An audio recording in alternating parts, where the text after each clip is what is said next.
And so I'm going to turn this so you can see the back.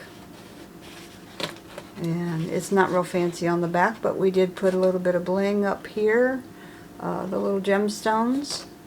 And I'm going to take this outside and sit it on my little hay bales that I have next to my house.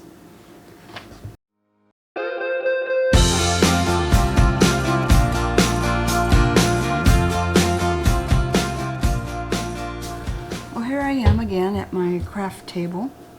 I have a pumpkin here that I bought some time back. It's been in my basement, and I thought I would paint it.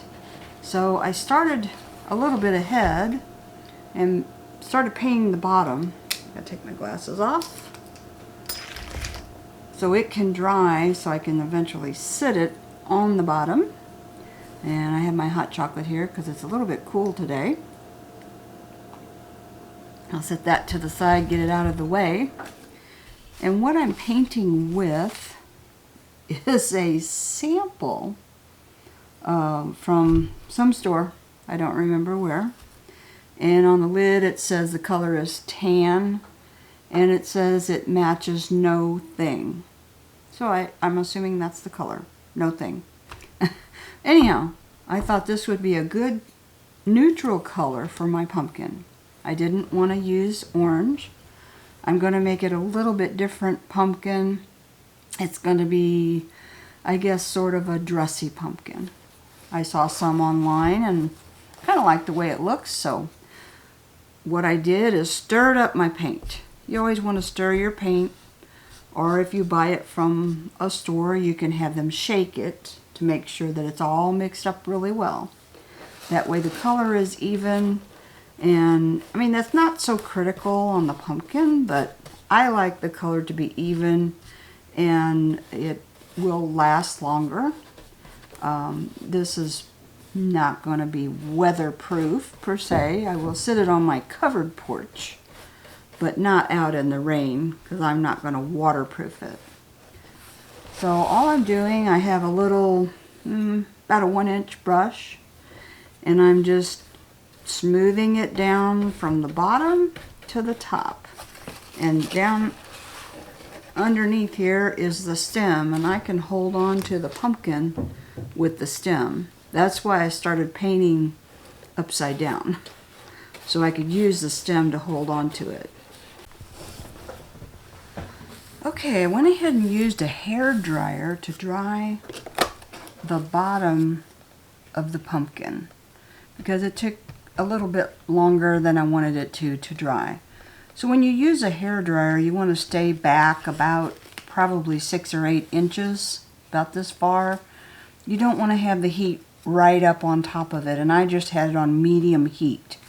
You don't want to bubble your paint up on a paper mache pumpkin. So the bottom is all done. I still have to do a little bit on the top here, and I thought I would share that with you. It's not going to take real long to do this, and I'm trying to keep the leaf up out of the way. What I did also is I made a make-do stand for my pumpkin. I used some duct tape. I took a paper plate and rolled up some tape so it would stay on there. That way my pumpkin will stay put.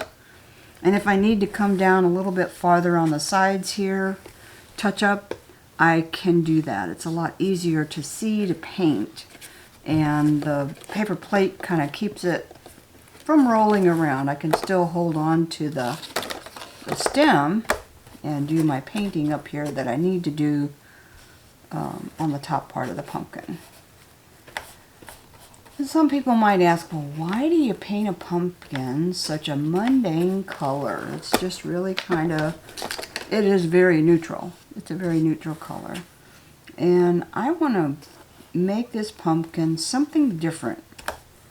I have some glitter, I have some gold paint, I have orange paint I might put with it, but I didn't want the whole entire pumpkin to be orange. I just wanted it to stand out and be unique because I'm kind of different. Okay, I'm back to the pumpkin, and I went ahead and poured some brown, sort of chocolatey colored paint on my little paper plate here that I use as a palette. And I went ahead and painted the bottom of the leaf, and I have this brush handle here so it doesn't touch the pumpkin itself, and I have a little clothespin over here to keep to keep the leaf away from the pumpkin. I don't want to get dark brown on the pumpkin, and there might be a couple of spots that's still a little wet. So we're going to paint the top part of this leaf, and then I will probably take a hairdryer, and you don't want to hear a hairdryer, so I will dry it once I get done applying the paint in a nice layer on the leaves. There's 2 leaves. I'm not sure what I'm going to do with the stem yet, so I'm going to leave that for the time being. I'm not sure if I want to paint it a dark brown with highlights, or I might paint it a darker green and maybe mix some green with brown, a little bit of brown with it, and make it just a tad different than the leaves. I know, just paint it brown, you're probably thinking. No, I have to be different, a little bit different. So here we go, there's that leaf. We're almost done with this little leaf. I'm going to get done with this. Then I will be drying it, and we'll come back with our next step. I'm not even sure what the next step is yet. I have to figure that out. As I said before, I have 50 different ideas in my head, and we'll see which one wins. Okay. So I used my 1-inch brush. I just dip a little bit in the chalk paint, and then I kind of take my lid and I take my brush like this so it's not real heavy on there. I don't want it very heavy. So I'm using my little self-made stand for my pumpkin again, and just kind of swiping this chalk paint lightly on the pumpkin, just to give it a little bit of highlights. I'm going to hold the leaf up. I'm not sure if I want the white on the leaf. We might put a little bit on there just to give it some highlights. And I'm going in the direction that the pumpkin would grow. This, like from the top down or from the bottom up. Okay, I decided to put a little bit of yellow and a little bit of red to make sort of a burnt orange color. I want to put just a slight coloring on the leaves, just to suggest fall leaves.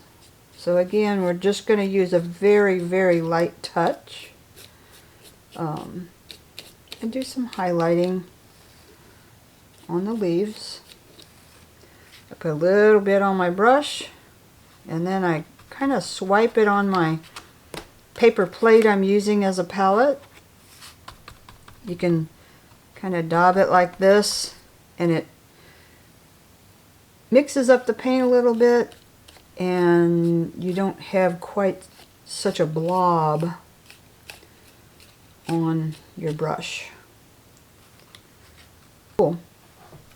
So I also put a little bit of green on my palette here. I'm going to take a little bit of the green and mix it in. You don't want to mix too much because you'll end up with mud, which might be an interesting color, but I'm going to put a little bit of this, a little bit more green, it looks like, on my stem.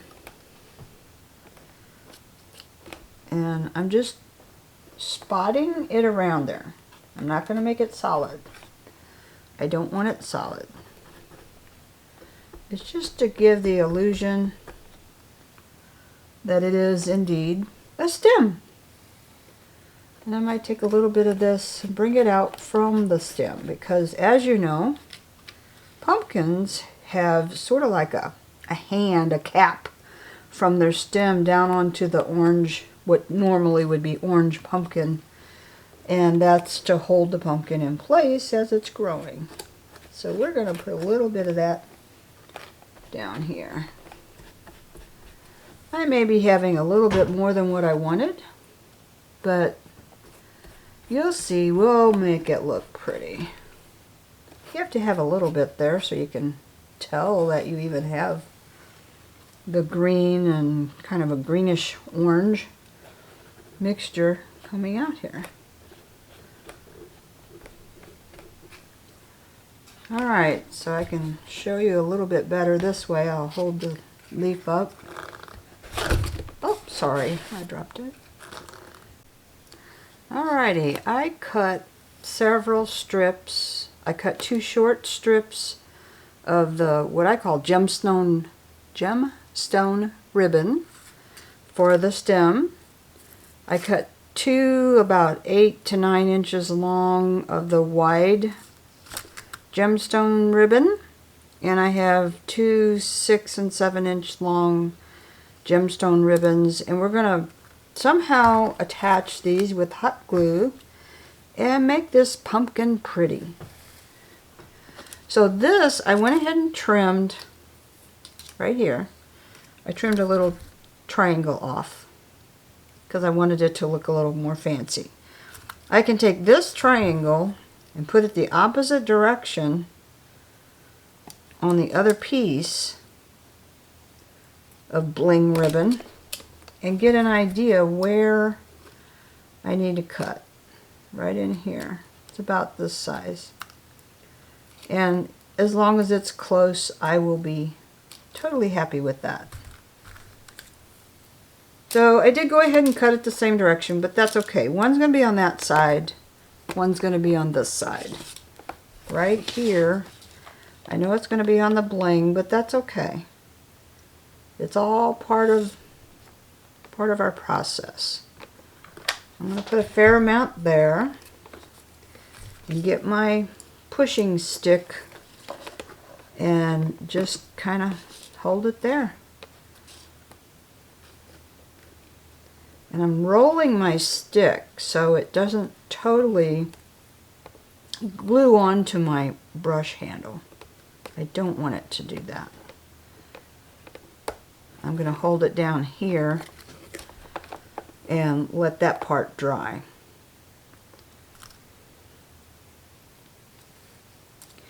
Now one of these is a wee bit shorter than the other one. Not much, ½ inch.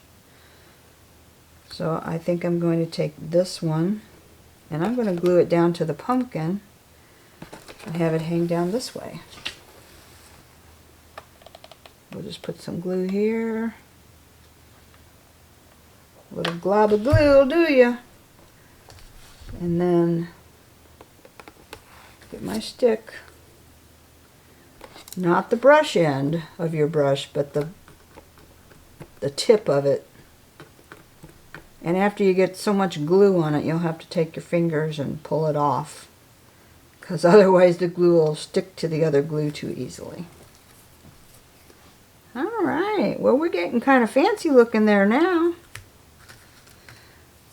So I'm going to glue another one here of the little one. I kind of decided to have the orangey looking ones in the middle of the pumpkin front, and then have the charcoal and silver or clear rhinestones off to the sides. Yeah, kind of like that. Now I had one other thing I could put on there. I'm not sure if I want to put these on there or not. Somebody had given me these fancy little spiders. They're glittery. Kind of like a bling spider. I don't particularly like spiders.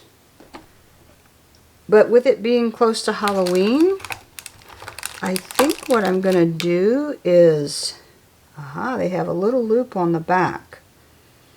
I'm going to find some string and I'm going to hang them down. But then I can take these off for Thanksgiving. That way I'll have a two-purpose pumpkin. So let me find some string and I will come back and attach a couple of the little spiders. Well, here we are back with our bling pumpkin. And I wanted to show you, look what I found. I found some jewels. These were from another project. These are some clear ones. There's pearlescent, there's charcoal, and these are sort of like a little bronze tint to the background. So I used just the clear ones, and I went ahead and glued several on the back. And I also put some red bling on the back, just in case I wanted to use it for a tabletop decoration. That sounded kind of interesting to me. So I'm going to put some more of these clear ones on the front, just in case anybody wondered. I didn't forget. There's another jewel. So now we have a bejeweled pumpkin. And let's see how that does. Hey, I kind of like it. What do you think? I'll let you see the back. It's not near as fancy as the front, but it's just enough. So here's my new place for my bling pumpkin. I'm going to zoom in on it a little bit, and you can see that it's sitting on the straw bales. I said hay bales before, but they're actually straw bales. And I like it.